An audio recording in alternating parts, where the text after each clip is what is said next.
好，我是杨二黑，今天给大家带来这道菜是孜然羊肉。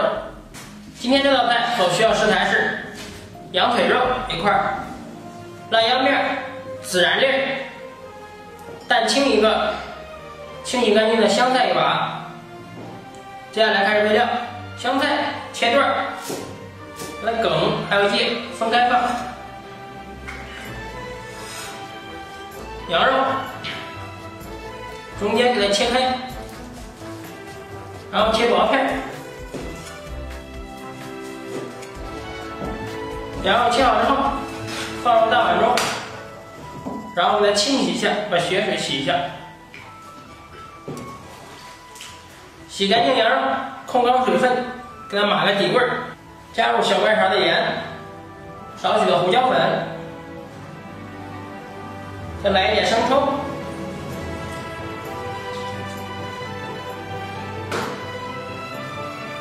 再抓拌均匀，抓拌均匀之后，倒入1个蛋清，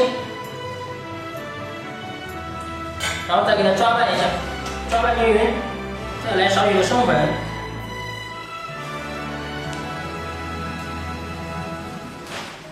然后再给它抓拌一下。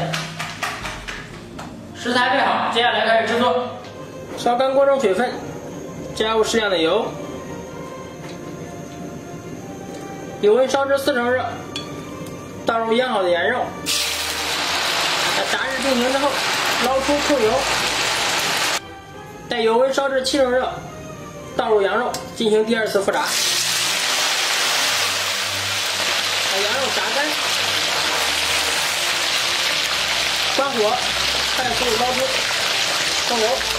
锅底留有适量底油，油温烧至3成热左右。关小火，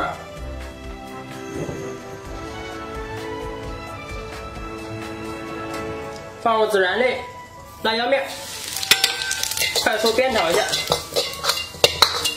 炒出香味，放入羊肉，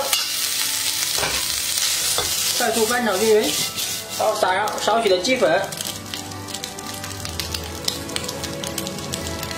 把香菜梗倒入锅中。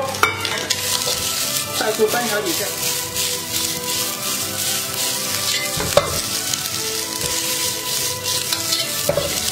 然后盛出，把香菜叶垫入盘底，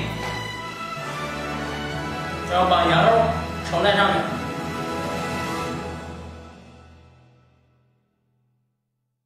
今天这道菜制作完成，喜欢的朋友可以点击下方关注，每天都有不同的家常菜分享给大家。